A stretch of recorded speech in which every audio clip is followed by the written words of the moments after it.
YPK es presentado por Unicop, Central Nacional de Cooperativas, con los auspicios de Drelisman Abogados, Pretor, CMS, declaramos victoria a la incertidumbre. Unión SRL, una empresa orgullosa de su pasado, su presente y apasionada por su futuro.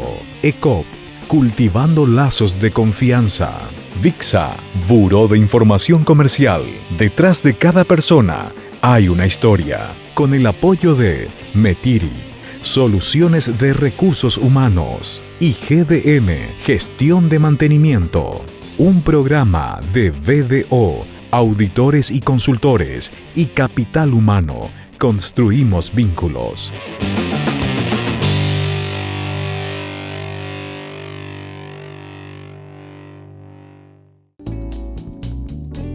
En plena pandemia, el gobierno articuló esfuerzos para promulgar leyes que permitan apuntalar la economía o por lo menos sentar las bases para una mayor dinamización del sector comercial y financiero. Una de ellas es la que simplifica los trámites para inscripción de empresas, con la denominada Ley de Empresas por Acciones Simplificadas.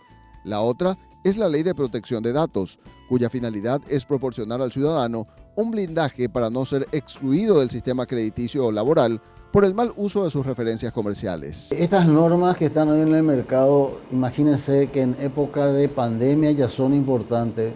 Cuando todo vuelva a su normalidad, siempre va a ser de uso diario porque ocurre. Una pequeñita anécdota. Tengo un cliente que contrató una funcionaria nueva y un día llegó una cédula de notificación, lógicamente la chica no sabía ni de qué se trataba, puso en el cajón, después de un tiempo se retiró. Pasa un tiempo bastante importante y le llega una multa de 100 millones de guaraníes de la SEDECO. Me consulta al cliente y le digo, mira, recurrir ya no se puede recurrir.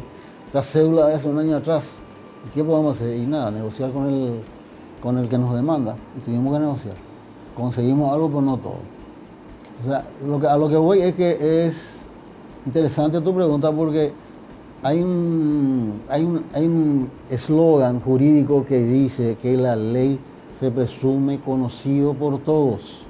Entonces vos mañana no podés irte a la superintendencia o donde fuera y decir, escucha, esto yo no sé, yo nunca me enteré, nadie me dijo, eso no corre, absolutamente no corre. Y es por ello que desde el estudio jurídico Drelisman Abogados, hoy en YPK, los especialistas nos recomiendan conocer las particularidades de estas normas que están en vigencia. Este es el momento oportuno, porque ustedes como comunicadores tienen que hacer saber lo que existe, porque siempre lo que no existe ya no tiene sentido, pero esto existe, o sea que esto van a aplicar. Hoy presentamos Simple y Protegido. Hoy en YPK nos metemos a las oficinas de la firma Drelisman Abogados para ser testigos, junto con ustedes, de una conversación entre dos especialistas respecto a las singularidades de dos normas vigentes en nuestro país y que son de sumo interés para el mundo de los negocios. Hola Rosa, ¿cómo estás? Buenas tardes, doctor, ¿cómo le va? Muy bien. Y es un momento propicio para que nos imbuyamos uno de otro. Yo sé que estuviste leyendo las empresas de acciones simplificadas, cuya sigla es AES. Parece fácil, pero no es tan fácil cuanto queremos zambullirnos en eso. Y yo voy a explicarte brevemente toda una novedad que hay en cuanto a al tema de pedir información para dar un crédito o una venta a crédito, para poder entonces llegar a dos novedades que entre las muchas que hubo a pesar de la pandemia, y que podamos explicar lo más claramente de qué se trata. Así que si vos querés empezar. Sí, doctor, súper interesante. Gracias, doctor. Sí, exactamente, doctor. Es una novedad el tema de la EAS, ya que es un nuevo tipo de sociedad. Asimismo, como existe la sociedad anónima, la SRL, viene ahora la EAS, que es la Empresa por Acciones Simplificadas. Y para entrar un poco en contexto, me gustaría explicar el antecedente de por qué se crea esta ley. ¿Cómo no? En primer punto, como usted sabe, acá en Paraguay, el 90% de los comercios son creados por micro, pequeñas y medianas empresas. Así es. De las cuales el 70% está en el informalismo. realmente no están constituidas, no tienen IPS, no tienen estatutos, por lo cual también el gobierno pensó en una nueva facilidad también para otorgar a estos emprendedores una nueva herramienta de trabajo. Aparte de eso también está el índice que mide la facilidad para hacer negocios, del cual Paraguay, de 190 economías que se midió, Paraguay se encuentra actualmente en el número 113, en el cual mide el tiempo que se tarda en constituir un negocio acá en Paraguay y también el costo. Entonces, importante que lo detalles un poco el cuánto cuesta y cuánto tarda. Exactamente. Vamos a entrar en ese detalle. En cuanto al costo, tiene costo cero, en diferencia con las otras sociedades, ya que normalmente para una SA, una SRL, el costo mínimo vendría a ser de 3.800.000 entre costo de escribanía, costo de constitución, tasas judiciales, y sin embargo la EAS se busca en dar esa facilidad al emprendedor, no incurriendo en ningún tipo de costo, siempre independientemente de que se contrate alguna persona ya profesional para, claro, que vendría ya a tener un costo aparte. ¿Hace falta escribanía? En cuanto a eso, no hace falta escribanía, ya que hay un estatuto que ya está preaprobado por la Abogacía de Tesoro, en el cual el emprendedor debe completar ciertos datos que le estaría solicitando, que vamos a ir hablando más adelante. Entonces, no será necesario el gasto de escribanía, tampoco será necesario los gastos de publicación en un diario de gran circulación. Entonces, en esos puntos también estaría también acortando los gastos del emprendedor. ¿Y los tiempos? Y en cuanto a los tiempos, en cuanto al estatuto, hay un estatuto preestablecido del cual solamente en 72 horas ya tendrías constituido la sociedad, ya que el mecanismo que se estableció están establecidos en varios organismos estatales unidos a través de Internet. Pregúntate, el RUC, IPS, ¿cómo funciona ahí? Le comento, no sé si le parece, le voy comentando los pasos para poder acceder. Sí, el primer paso es acceder a la página de la SUACE. Se puede acceder a través de internet, a través de la computadora, a través del teléfono celular, en el cual va solicitando unos datos básicos, en el cual usted se crea a través del estatuto preestablecido ciertos datos y sube su cédula y alguna factura de servicio para corroborar su domicilio. Otro punto muy importante es que no es ni necesario autenticar esa cédula que va a subir, ya que la misma va a tener también conexión con el departamento policial y se va a corroborar también los datos de la cédula. El segundo punto, una vez completado este formulario, se procede a firmar y en caso de tener firma digital, no es necesario firmar físicamente el documento, sino ya con la firma digital. En caso de aún no contar con firma digital, sí será necesario imprimir los documentos, imprimir y subir a la web. Una vez que se suban los documentos, ya eso pasa a un funcionario de Abogacía del Tesoro, donde verifica la documentación. En caso de que esté todo ok, todo aprobado, ya se crea ya el certificado de la empresa. En este caso ya se crea una persona jurídica aparte de la persona física que solicitó. El segundo paso, esa documentación pasa al SET, en el cual crea a la persona jurídica el número del RUC. El tercer paso pasa a ese expediente, todo de manera electrónica, a la IPS, al Ministerio de Seguridad Social y Trabajo, y ahí crea el número de obrero patronal. Eso es dentro de 72 horas, todo eso. Todo eso dentro de las 72 horas en caso de utilizar el estatuto preaprobado. El emprendedor también puede optar por utilizar otro estatuto, pero ya tendrá otro plazo de tiempo y él mismo necesitará un dictamen favorable también de la Abogacía de Tesoro, exactamente. Y el último paso, doctor, sería ya la verificación de los datos y la firma de la documentación, que es el único paso en el cual el emprendedor se debe acercar físicamente a una oficina, que sería ya en el SET para la validación de los datos biométricos. Y ahí en esos 3 días ya tenés constituido tu sociedad, el número de RUC y tenés tu número de obrero patronal. Una pregunta interesante que te quiero hacer es, ¿por qué se llama empresa? Entiendo. Acciones simplificadas ya no entiendo. ¿Por qué se llama así? Le comento, doctor. En cuanto a empresas, vendría a ser porque el Código Civil establece que para una sociedad debe concurrir la unión de 2 o más personas. En este caso se decidió por empresas, ya que es a partir de una persona ya se puede formar una empresa por acción simplificada. Y en cuanto a la otra denominación, se refiere que la estructura es muy parecida a la sociedad anónima, pero la misma establece ciertos beneficios. Por ejemplo, en caso de las reuniones, no es necesaria la presencia física de las personas, los integrantes, los accionistas, sino se puede hacer a través de medios telemáticos. En otros beneficios, en cuanto a la Constitución, no es necesario tampoco un aporte mínimo. Tampoco se establece un aporte máximo, lo único que establece la ley es que se debe constituir dentro del plazo de 2 años. Y establece ciertos beneficios que de repente con la SA vendría a ser un poco más de obstáculo para el emprendedor. Yo lo que veo, es que es la primera vez en el Paraguay, y no sé en el mundo, que la palabra sociedad simplificadamente quiere decir 2, si no, no es sociedad. Y esto es algo parecido, pero solamente uno. Exactamente. Pero se protege los bienes personales.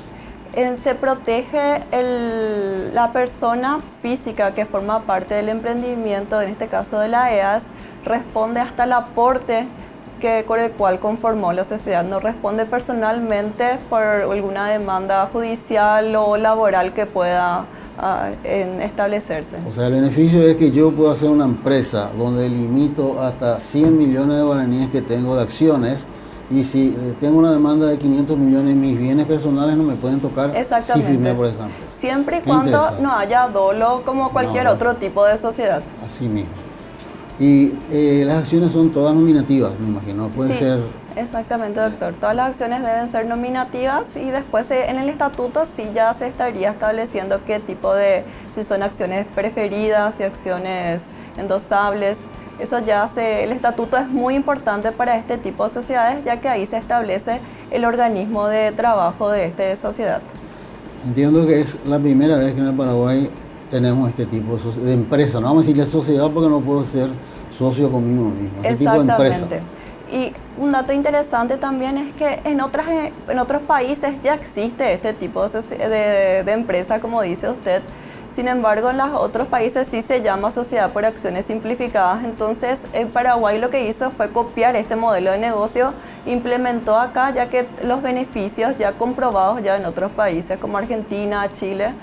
Y entonces, a partir de este año, el año de la pandemia, se decidió entonces traer este beneficio para los emprendedores, ya que, como le comenté, el 70% de los comercios acá en Paraguay trabajan en el informalismo. Entonces lo que se busca es que se formalice y de esta manera también las personas que están trabajando en estas empresas ya tendrían asegurado el IPS, por ejemplo. Beneficio que de repente en algunas empresas no tenían.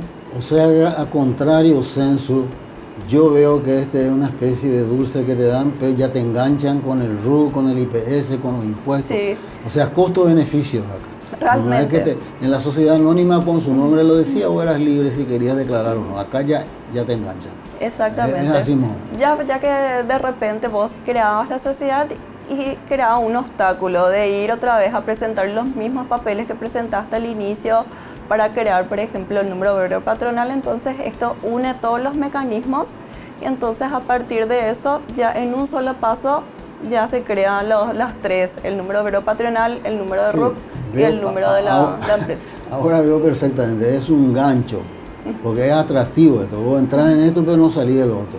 Bueno, y así tiene que ser, me parece que así tiene que ser. Se busca formalizar, exactamente, doctor. Y sigue atento a Yetipecaca. Al regresar de la pausa, los abogados de la firma Drell-Lichman hablarán acerca de las particularidades que tiene la ley de protección de datos y cómo se convierte en un desafío para las empresas y en una garantía para los clientes o usuarios. Ya volvemos.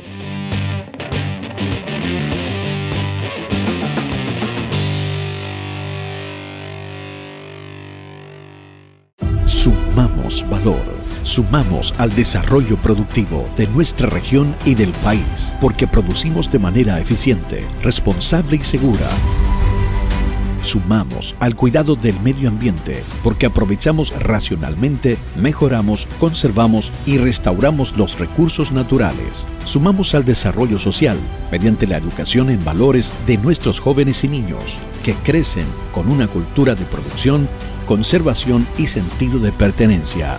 Sumamos al desarrollo de la comunidad a través de accesos a educación, trabajo, salud, recreación sana y calidad de vida. Sumamos valor a todo lo que hacemos, porque hoy producimos sosteniblemente y preservamos nuestra tierra para que mañana sigamos produciendo más y mejor. Bolsa Verde, rentable, ambientalmente sostenible y socialmente transformadora. Junto a nuestra gente hemos aprendido muchas lecciones que nos han ayudado a crecer. Aprendimos que no es lo mismo tener un trabajo que trabajar con pasión. Hemos aprendido la diferencia entre vivir en un país y llevarlo en el corazón. Cumplimos con el compromiso de preservar el medio ambiente, impulsando el desarrollo de nuestra tierra, en la que hemos sembrado todas nuestras promesas.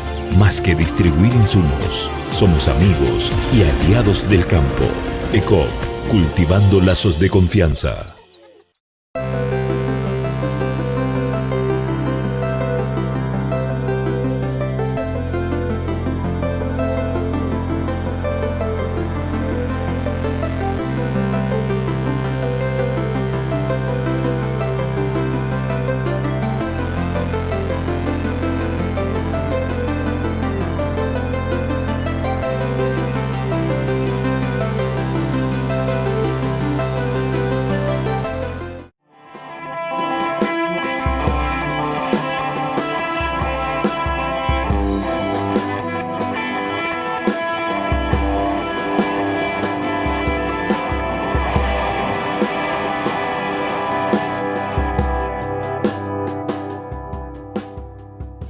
La firma de auditoría y consultoría BDO desarrolló un plan de respuesta empresarial a la pandemia de COVID-19.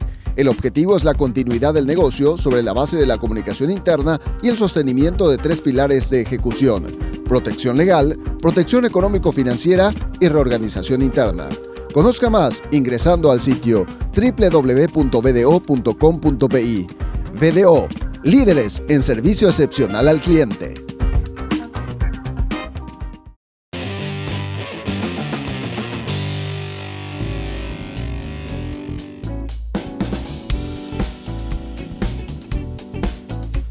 Está en vigencia desde el pasado octubre la denominada Ley de Protección de Datos.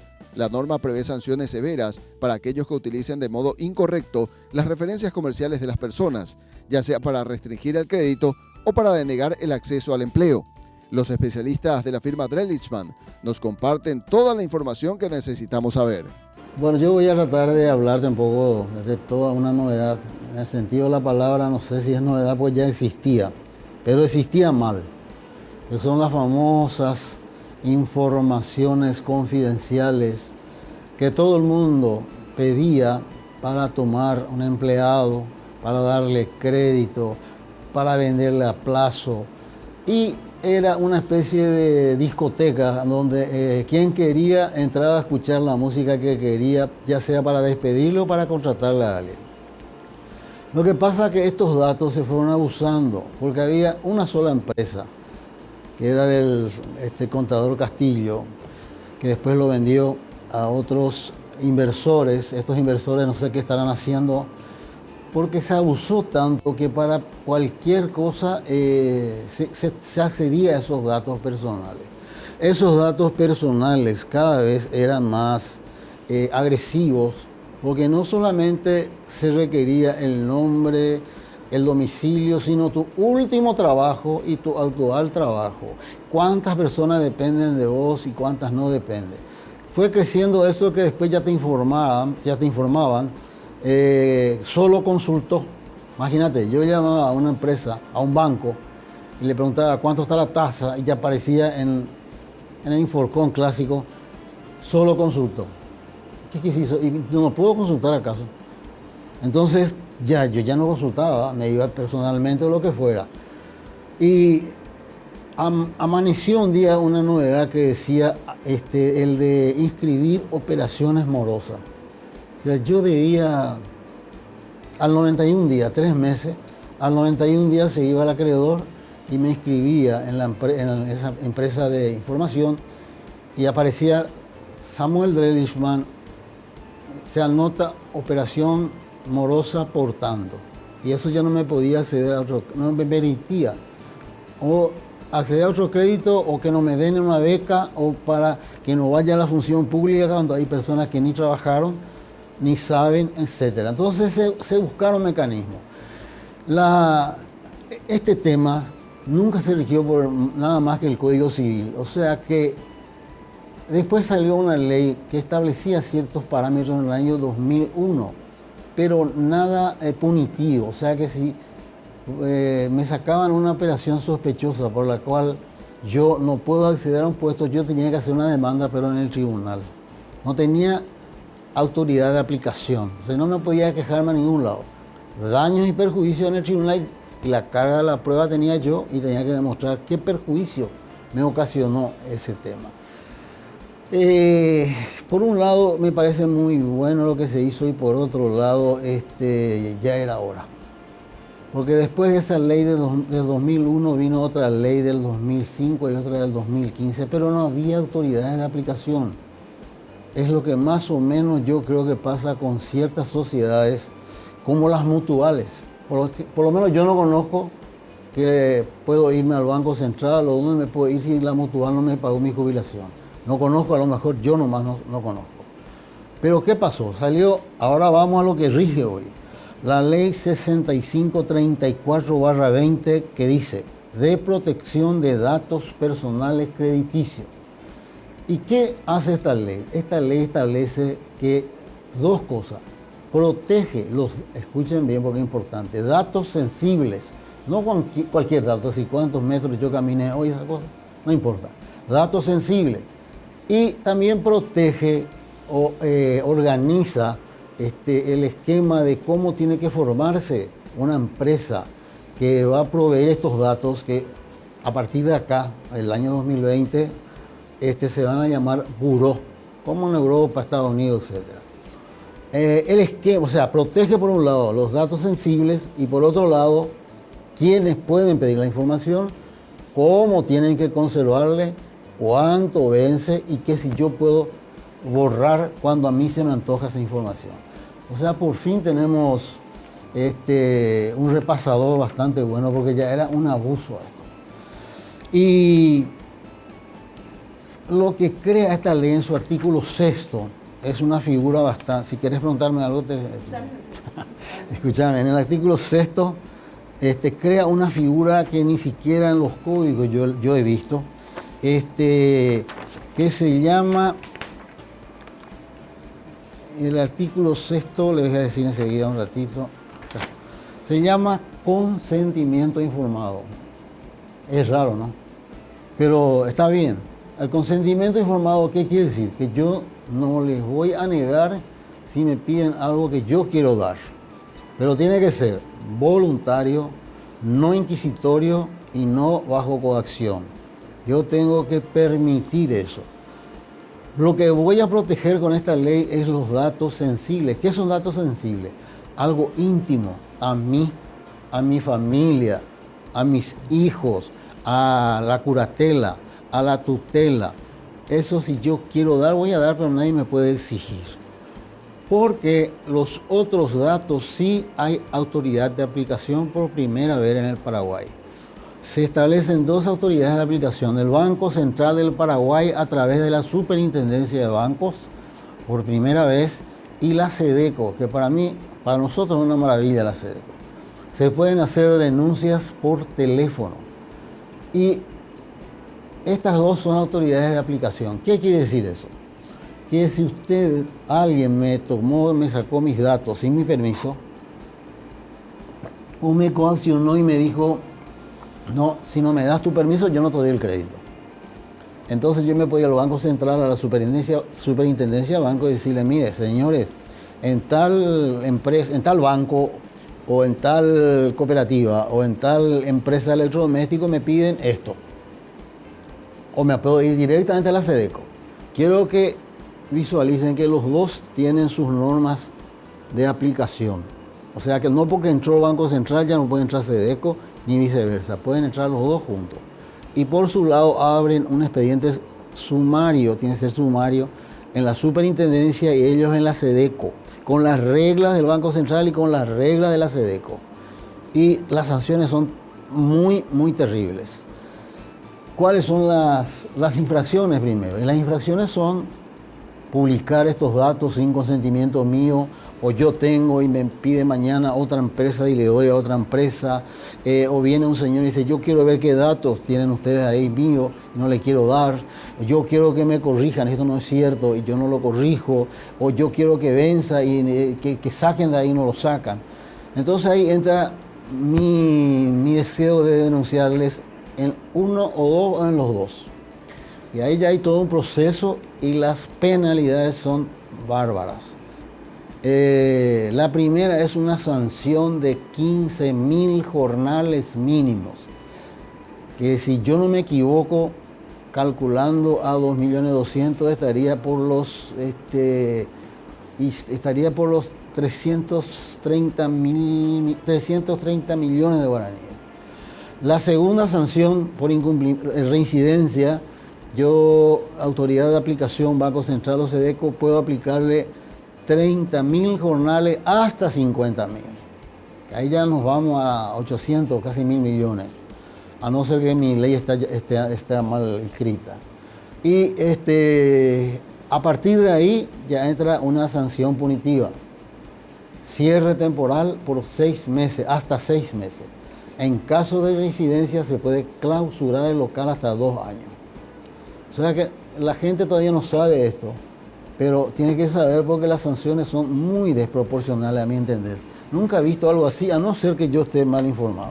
Doctor, y teniendo en cuenta las sanciones y las multas, ¿qué recomendaciones se podría dar a las empresas que anteriormente ingresaban a Inforcom para sus operaciones? En este momento yo tengo de los clientes a quienes les pasé un conversatorio vía Zoom, ellos ya no recurren a Inforcom desde ayer, no de hoy, de hace mucho. Esto entró el 15 de abril a regir, no, el 15 de abril. Esto entró a regir, tenemos un pequeño problema con esta ley, esto entró a regir no me estoy acordando exactamente cuánto. Pero esa empezó a regir, 28 de octubre.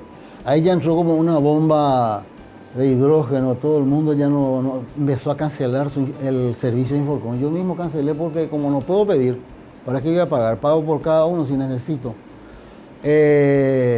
Había 2 empresas más, una luego quebró antes de esta ley y la otra dejó de operar porque era muy dificultoso, qué sé yo. Pero hay empresas, señores, que tienen su base de datos. Hay empresas que tienen forma digital o informático de acceder a estos datos. Todo está penado, todo, las empresas, etcétera, etcétera.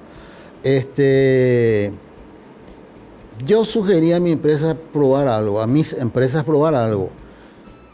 Cuando viene Juan Pérez, decirle a Juan Pérez, no hay problema, te voy a dar el aire acondicionado que querés, pero me tenés que traerme a tu Inforcom. Yo no puedo ya pedir. Y si él ya no me trae, ya está feo la cosa. Ese es lo más barato. Y después le sugerí un formato de solicitud de crédito, creo que vos viste también, donde incluimos una cláusula que el señor Juan Pérez se compromete o va a entregar los datos antes de la obtención del crédito en forma voluntaria, sin coacción, pero hay que decirle la finalidad, ya no es más como antes, para que me vendan el aire acondicionado en tantos guaraníes, en tantas cuotas. Y como ya tengo experiencia, pues estoy en 4 casas de seguros, famoso el tema ese de que el seguro había sido que no me cubría el coche, pero no los vidrios, o me cubría tal cosa, porque, ¿y dónde dice eso? Pues una letra muy chica. Entonces yo ya le conozco a mi gente también, entonces le dije que le haga parte una adenda, en donde en la adenda le transcribimos los artículos y que él tiene conocimiento y no tiene nada que reclamar, pero hay que decir para qué fin, y eso dura 5 años. Con la condición que si el crédito es a 3 años, a los 3 años termina esa información. y que yo tengo el derecho en cualquier momento de ir a cancelar, no mientras dure el crédito, hasta que dure el crédito. Y 5 años es la información máxima que puede durar. Yo puedo ir a rectificar, verificar, canjear, y si no me deja, le puedo denunciar a la SEDECO o le puedo denunciar al Banco Central. O sea que estamos más o menos bien. A mí no me preocupa esto. Y estas empresas que ya estaban trabajando en el rubro bancario, financiero, que sí accedían a Inforcom, ¿deberían de hacer algún cambio en su estatuto de entrada en vigencia a esta nueva ley? Muy excelente y buena tu pregunta, porque la ley exige que todos podemos tener información, base de datos, etcétera, etcétera, pero el estatuto hay que modificar incluyendo esas cláusulas. O sea que si yo mañana, acá con Roberto, queremos nosotros hacer una empresa, Buró Samuel Drellisman, y mi estatuto no dice nada de eso, no puedo, es también sancionable. Y una cosa muy importante, en esta ley se prevé no solamente sanciones a los que, digamos, filtran la información, sino a los gerentes, directivos que están dentro de la operativa del pedir la información. No sé si está claro eso. O sea que este es un tema muy grave que los directivos tienen que empezar a ver cómo manejar este tipo de información a la resulta de lo que conlleva las sanciones de este tema. Desde luego que la empresa también puede recurrir la sanción del Banco Central y la sanción de la SEDECO, pero ella tiene que recurrir en lo judicial, en el área que vos conoces, que ya fuimos muchas veces, que es en lo contencioso administrativo. Y otra cosa también un poco llamativo es que tiene un plazo de 3 años para recurrir, cuanto que normalmente los plazos son diferentes. A mis clientes les cayó muy bien eso que se testee pidiéndole el Inforcom al interesado. Pero ¿qué pasa? Vos sabés muy bien. Hay interesados que no tienen ni para pagar su pasaje.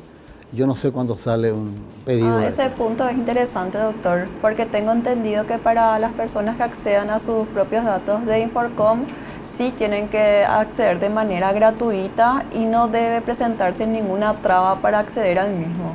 Ese es del usuario. Del usuario, exactamente. El usuario no tiene que gastar un peso. Esto, y así como dijo la doctora Rosa, no se le puede negar ningún acceso. Y si ya terminó el crédito, él puede pedir inmediatamente y durante el crédito puede que se cancele. Y durante el crédito él puede modificar, sacar, poner. Eso no se le puede prohibir. A mí lo que me preocupa es que no se les ocurra a ellos permitir y te dicen un crédito, una referencia mentirosa y después te aparecen con otra referencia. No sé lo que va a pasar. Ahora, también quiero decir por último de que lo que es notable, y yo por lo menos, y vos tampoco no encontraste, un decreto reglamentario. El único decreto que encontramos fue el decreto del Poder Ejecutivo por el cual el presidente vetó parcialmente esta ley, pero volvió al Congreso, el Congreso se ratificó y salió ya como ley. No hay otro decreto reglamentario que se refiera a esto. Y cuando ellos salgan, sabés que aparecen novedades. O sea, entendido eso, en caso que no haya decreto actualmente, el procedimiento entonces se debe regir bajo la ley, en este caso de SEDECO, o la ley que en este caso tenga el Banco Central para los procedimientos. Muy bien, así es. Debieran imbuirse un poco de qué es lo que tienen que saber y por el momento estar atento porque va a salir el decreto reglamentario. Esto fue Drellisman Abogados, simple y protegido.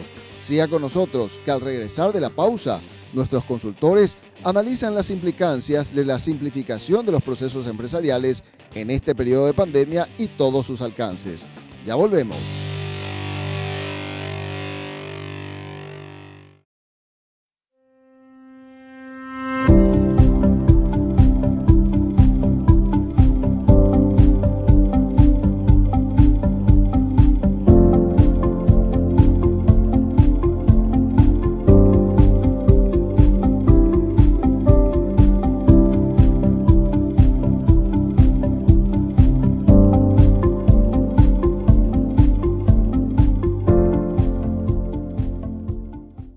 Detrás de cada persona hay una historia verdadera. Y es por eso que en Pixa ofrecemos servicios innovadores, ágiles y flexibles para optimizar el retorno financiero de nuestros clientes y así valorizar la inclusión de las personas en la economía formal para generar mejores negocios con buenas historias. Pixa, Buró de Información Comercial. Detrás de cada persona hay una historia.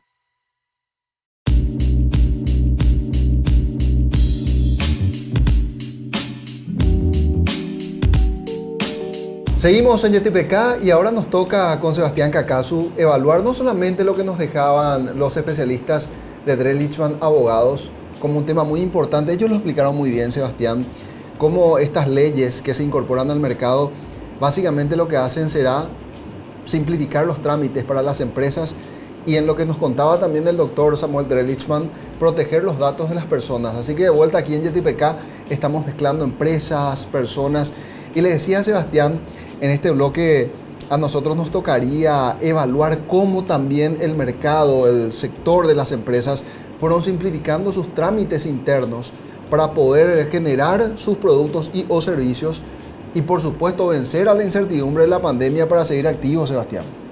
Totalmente. Mira, hoy la pandemia nos ha dado una mejor lección, que es cómo podemos ser empresas más ágiles. ¿Sí? Para ser más ágiles necesitamos tener menos procesos, menos procedimientos, menos tareas. Y evidentemente todas las empresas, o el 95% de las empresas aquí en Latinoamérica, al menos ha pasado una de sus actividades a hacer teletrabajo. ¿Sí? Con lo cual hay solamente un 5% de empresas que se siguieron manteniendo de forma presencial. Y de este 95% de empresas, al menos una ha adquirido un software nuevo. ¿Sí? Ya sea para telecomunicarse, para hacer más ágiles los procesos. Indudablemente necesitamos en estos tiempos de crisis aflorar un poco la creatividad y poder disminuir la cantidad de tareas y procedimientos que tenemos para hacer todo más ágil, más flexible y que las empresas sigan trabajando y generando las ganancias que evidentemente es la búsqueda de las sociedades. Nos decía el doctor Drellishman, o compartía él en los bloques anteriores, que le llamó la atención que en estos tiempos de pandemia también es como que el poder legislativo, la estructura positiva de nuestro país, generó leyes justamente para favorecer a un mercado que se veía agobiado, sumamente estresado, incierto. Hizo que la dinámica pueda de alguna manera reactivarse, y eso que vos decís, también las empresas, mirándose en las oportunidades que tenían, como también tenían que abordar una situación incierta, decidieron invertir en tecnología. O sea, hoy se hizo real aquello de la transformación digital, y ya decíamos en capítulos anteriores, Sebas, de que fue más o menos obligado el tema, pero está dando buenos resultados de acuerdo a lo que pudimos recoger a lo largo también de este año. Eso hizo que las empresas tengan que transformarse también en la gestión de sus personas, Sebas. Totalmente, transformarse en la gestión, hoy transformarse en el liderazgo, transformar sus modelos comunicativos, porque cada vez estamos con el teletrabajo más lejos, ¿sí? Pero necesitamos estar cerca y necesitamos seguir comunicándonos. Por eso quizás la inversión en software, pero también la inversión en cómo hacemos este negocio que estamos haciendo en un mundo diferente. Cómo aprovechamos esta crisis y empezamos a pegar saltos que, si era antes de la pandemia, quizás no lo hubiéramos hecho nunca. Teletrabajo, plantearlo en diciembre del 2019 era algo impensado. Sin embargo, muchas empresas se pudieron convertir de esta manera y apostar por la tecnología. Y esta apuesta generó que se siga trabajando de una manera más o menos regular y normal. Pero necesitamos entender que a veces los disparadores de estos cambios tienen que ver con estas crisis profundas y que ayudan a acelerar este cambio. Había empresas que estaban planteando una transformación digital de teletrabajo de aquí a 5 años. ¿Sí? En menos de un mes muchos se pudieron salir corriendo de la oficina y con lo que tenían, con la laptop de su casa, con el teléfono, poder ayornarse. Pero indudablemente el motivador y el movilizador tiene que ver con esta gran crisis profunda que ocurrió. Y parece algo simple, y estamos hablando de simplificación, pero vos, en tu experiencia también laboral, Sebas, que sos coach ejecutivo y te vas y haces un diagnóstico de cómo están las empresas y te reunís con sus líderes para ver cuál es el mecanismo correcto que ellos tienen que encontrar para poder salir adelante. Normalmente en este año, de acuerdo a tu experiencia, ¿con qué tuvieron que enfrentarse en las estructuras internas, digo, las corporaciones o las empresas, y que más les costaba vencer? ¿Qué pudiste diagnosticar? Pasaron varias etapas. Mirá, el primer mes de la pandemia, evidentemente nadie sabía qué hacer y estaban todos mirando números, analizando, con mucha o con muy poca expectativa de que esto mejore, ¿sí? Y tomando decisiones como muy rápidamente. Las empresas que han tenido como la fortuna de tener los procedimientos claros y los números claros pudieron tomar decisiones que se sustentaron mejor, ¿sí? Quizás las que no tenían tanta información tuvieron que apelar a la intuición, que siempre mencionamos acá como un factor agregado de un empresario que necesita de su intuición para poder prosperar. Y evidentemente se tomaron decisiones muy rápidamente. Muchos empresarios prefirieron no tener que echar a la gente, sino aguantar lo máximo posible, y a veces con hasta una fe esperanzadora de que esto en algún momento se iba a dar vuelta. Y finalmente lo que hicieron es sostenerse, aguantar, cerrar algunas líneas de negocios, hacer alianzas estratégicas, poder compartir quizás distintos negocios con el que ayer era un competidor, hoy es un aliado, y se unen para realizar negocios juntos. Vimos el caso de la cámara japonesa, ¿no? Que trabajaba mucho este tema de la gastronomía japonesa, porque tenían entre sus socios gente que producía alimentos, gente que tenía restaurante, pero cómo se unieron ellos en alianza y en cooperación para salir adelante. Y hay que preguntarse hoy cuáles son las lecciones aprendidas. Yo creo que cooperación es una gran lección que nos deja esta pandemia. Transformación digital que tiene más que ver con las ganas y la intención que realmente con tener la tecnología de punta para poder hacer las cosas, sino que la gente se puede adaptar a los cambios, pero los cambios tienen que venir y tienen que ser patrocinados por alguien, ¿no? Hoy nos tocó el COVID que patrocinaba la transformación digital, pero que realmente necesita un patrocinio grande para salir de nuestra zona de confort y lograr trabajar de una manera diferente. Y aquí quiero meter también un componente, y para que la gente sepa que no es que estamos desprendiéndonos de la idea central que nos dejaban los especialistas de Drellishman Abogados. Por ejemplo, en el caso de la ley que establece las empresas por acciones simplificadas, por supuesto había un interés, no solamente por parte de aquellos que quieran inscribir sus empresas, sino del propio Estado, porque a partir de esta nueva norma facilita la inscripción y por ende la formalización. Entonces el interés, como bien lo decía Aristóteles y otros pensadores, es la medida de toda acción. Cuando hablamos de simplificar trámites en las empresas o simplificar procesos empresariales, obviamente estamos pensando en utilidad, en rendimiento o en mantenimiento de esta unidad de negocio. Pero ahora estamos llegando en una etapa del año donde los propios colaboradores, Sebas, hacen su evaluación y pensando en el interés dicen, bueno, es cierto, la empresa se sacrificó, mantuvo mi salario, mantuvo mi puesto, pero también es cierto que yo hice sacrificios y yo me esforcé el doble para mantener operativa esta unidad. ¿Será que tiene que haber una recompensa, ya que nos mantuvimos y tenemos proyecciones? ¿Cómo gestiono yo la ansiedad de esa gente que hoy va a venir y me va a decir, che, capitán, yo estuve mojando la camiseta, ¿qué pasa en el 2021? Mira, nadie tiene la bola de cristal de qué va a pasar. Ojalá volvamos a una nueva normalidad que nunca va a ser como la percibimos antes. Hoy del 100% de la gente que está en teletrabajo, le gustaría una variedad mixta de teletrabajo para el año que viene o cuando llegue la vacuna y estemos todos vacunados. Porque no se va a poder exigir nunca más, ¿sí?, que alguien vaya los 5 días a la semana a trabajar, ¿sí?, de 8 a 5 de la tarde. Y aparte tiene unos costos que alguien se va a poder ahorrar con mucha facilidad. El costo del tiempo de ir y volver, el combustible, tener que pasar a buscar a los chicos al colegio, el costo de mantenimiento, el puesto de trabajo. Son costos que evidentemente hoy se van a tener más en la lupa para hacerlo. Pero lo que vos decís es correcto, hay gente que realmente se puso la camiseta, que la transpiró, que hizo esfuerzos muy grandes y que hoy a fin de año, este es un año donde se percibe que estamos todos mucho más desgastados que años anteriores. Yo lo que creo ahí hay que trabajar con mucha claridad, ¿no? Es contar desde los directivos, los dueños, contar cómo nos fue. Si nos fue bien, festejar y generar como proyecciones para el año que viene. Si no nos fue tan bien, también contarle, decirle, bueno, no nos fue tan bien, ¿sí?, pero esperamos que el año que viene nos vaya mejor.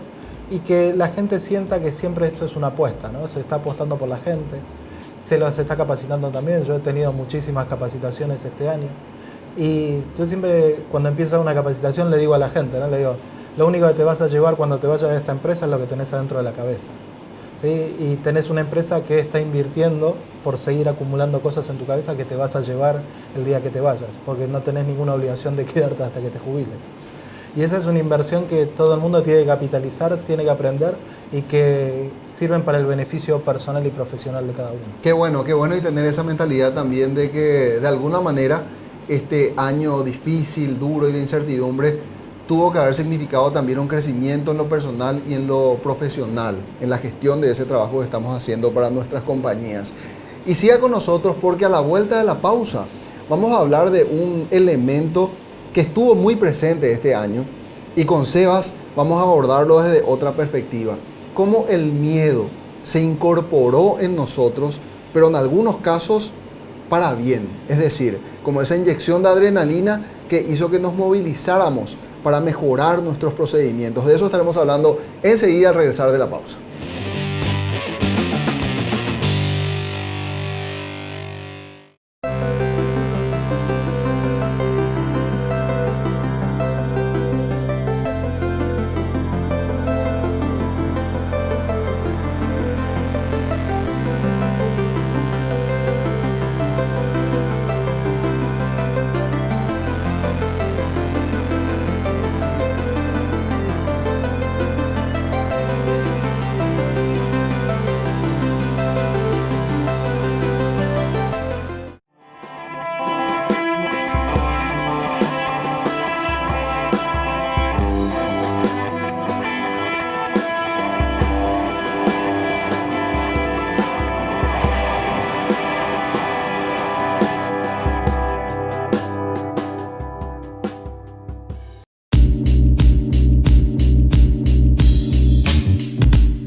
Último bloque de YTPK y decíamos antes de ir a la pausa que en este bloque hablaríamos acerca de ese componente que estuvo muy al lado nuestro, sinceramente, y que nos perturbaba quizá en algún momento de este año, pero que logramos capitalizarlo y puedo tranquilamente hablar también en primera persona.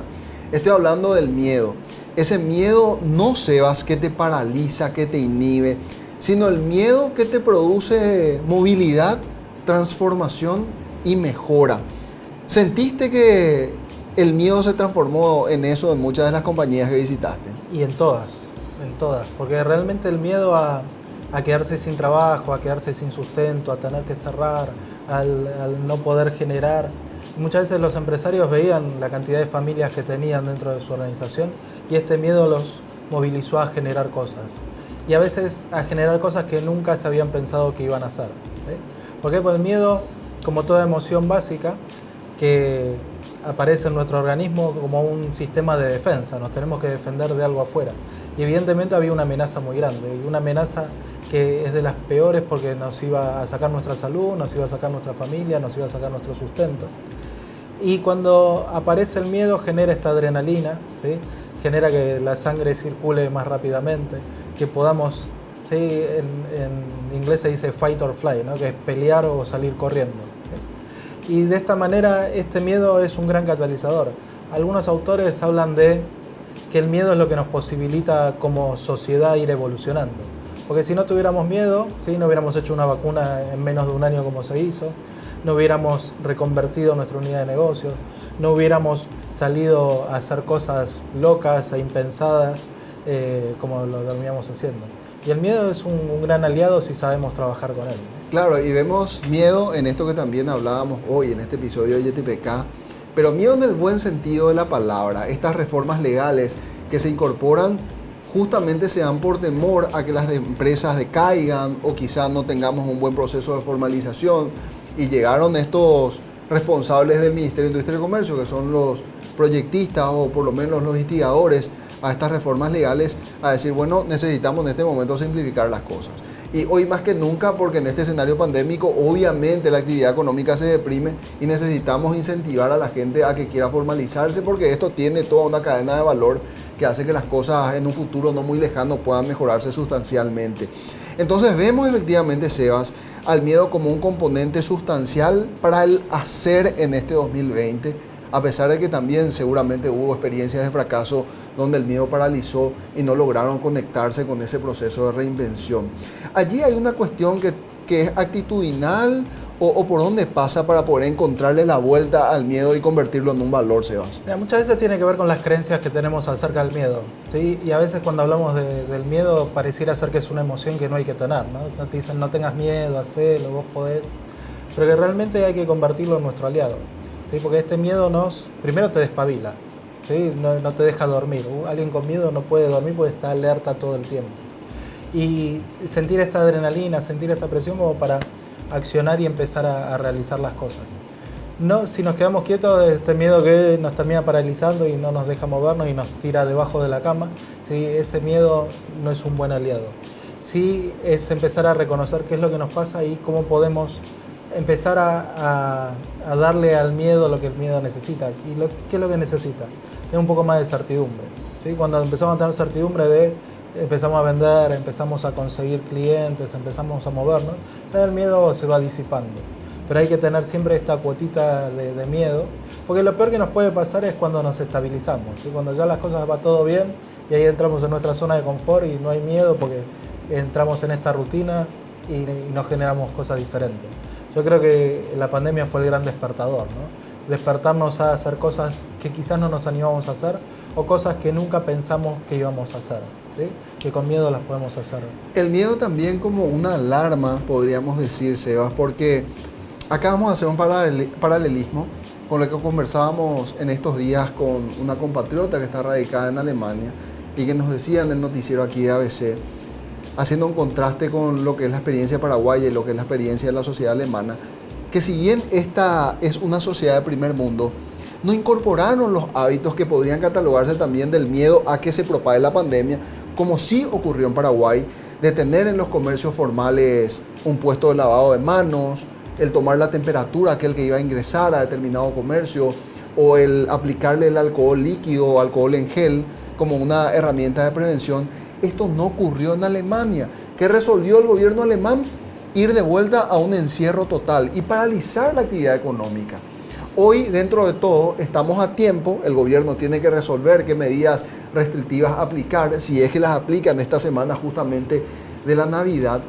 ¿Vos sentís, y vamos a hablar aquí básicamente de una experiencia así de recorrer las calles, que en el paraguayo existe o no miedo a la pandemia, o la falta de miedo está haciendo que vaya aumentando consecutivamente la cantidad de casos confirmados? ¿Cómo lo ves vos? ¿Que el paraguayo está actuando en consecuencia o no? Yo creo que tiene que ver con la conciencia. La primera semana cuando decretaron el encierro masivo, ¿sí? Éramos todos conscientes de que había un virus. Fue pasando el tiempo y eso se fue relajando. Y al principio estaba el miedo de contagiarse y la gente se lavaba las manos 125 veces por día y a todos los lugares que vas tienen para lavarse las manos, etc. Pero eso se va relajando porque ya estamos perdiendo la conciencia de que el virus está. ¿Sí? Ahora vemos algunos lugares donde no hay jabón para lavarse las manos y donde realmente se están relajando las medidas. Y el miedo está muy asociado a esta conciencia. Yo creo que a medida que menos conciencia tenemos, hoy ya no vemos el noticiero para ver cuántos infectados, cuántos muertos hay, pero sí volver a esta conciencia y que dispare esta cuotita de miedo necesaria para hacer lo que tenemos que hacer. ¿Sí? Pues si no, si se relaja todo y vamos a volver fases para atrás porque se han descuidado las cosas. Y creo que la gran clave es generar la comunicación para que la gente sea consciente. Allí que quizá te formulé mal la pregunta y vos puedas desarrollarme mejor la idea. Vamos al campo de los negocios, pero también a esto que te planteaba yo como sociedad. El problema quizá, Sebas, y vos corregime si estoy equivocado, está en que uno siente miedo, aplica algunas estrategias para vencer a ese miedo o producir en consecuencia, pero no va a alcanzar el objetivo si a esas prácticas que nacen del miedo no las convierte en un hábito de nueva conducta. Y lo que vemos con el tema del COVID es que si bien tuvimos miedo, posteriormente al relajarnos no lo incorporamos como un hábito en alguna proporción, digo yo. Algunos quizás sí lo hicieron, pero haciendo este paralelismo, los buenos hábitos finalmente son los que nos conducen a alcanzar los resultados. Totalmente. El tema de los hábitos es que para generar un hábito hay que generar repetición, ¿sí? El hábito se genera por repetición. Algunos hablan de que hay que repetir 10.000 veces, pero ese es un número como demasiado exagerado, ¿sí? No necesitamos tantas veces, pero sí la repetición constante hace que se genere el hábito. Y hay muchas personas que adoptaron hábitos más saludables, entre comillas, frente al virus, como lavarse las manos, como un distanciamiento social, como no compartir en espacios donde hay mucha gente. De hecho, los casos de gripe de este año aquí en Paraguay fueron mucho menos que los que venían siendo, y pues ya están estas medidas y están estos hábitos instalados. Evidentemente no todo el mundo va a tomar el hábito por una cuestión de que hay gente que está más consciente y otra no tanto, ¿no? Pero yo creo que sería realmente una gran ganancia si esto se puede conservar como hábito, venga la vacuna o no venga la vacuna, porque nos permite estar a todos más sanos y más saludables y no estar contagiándonos por enfermedades de transmisión aérea, llamémosla, que en el pasado sí hacíamos mucho, ¿no? Perfecto, nos pusimos reflexivos en este capítulo de YTPK, pero tratando por supuesto de extraer esos valores de los que nos hablaban en términos legales en los primeros bloques los abogados de Drellishman, de esta empresa que se encarga de hacer asesoría legal, rescatando esos principios que nos acompañaron a lo largo de este año, y lo hacemos en un momento oportuno también porque estamos a días nada más de celebrar en familia la Navidad. Por supuesto, desde YTPK también hacemos el llamado a la conciencia de la ciudadanía a respetar la distancia, a respetar el protocolo sanitario, porque no queremos sufrir pérdidas. Y que este último componente que citábamos con Sebastián, del miedo como una herramienta de acción positiva, pues también se constituya en un hábito, un elemento indispensable para la celebración de estas fiestas. Prudencia, distancia, reglamentos y códigos sanitarios, por supuesto, para poder seguir celebrando muchas otras Navidades. Y desde YTPK, por supuesto, hablamos de negocios. Así que estén con nosotros, que en el siguiente episodio también estaremos haciendo evaluaciones de cómo nos fue en este año en el mundo de los negocios y, por supuesto, investigando, buscando y compartiendo experiencias de empresas en nuestro país. Será hasta entonces. YTPK fue presentado por Unicop, Central Nacional de Cooperativas, con los auspicios de Drellishman Abogados, Pretor, CMS, declaramos victoria a la incertidumbre. Unión SRL, una empresa orgullosa de su pasado, su presente y apasionada por su futuro. ECOP, cultivando lazos de confianza. VIXA, Buró de Información Comercial. Detrás de cada persona hay una historia. Con el apoyo de Metiri, Soluciones de Recursos Humanos, y GDM, Gestión de Mantenimiento. Un programa de BDO, Auditores y Consultores y Capital Humano. Construimos vínculos.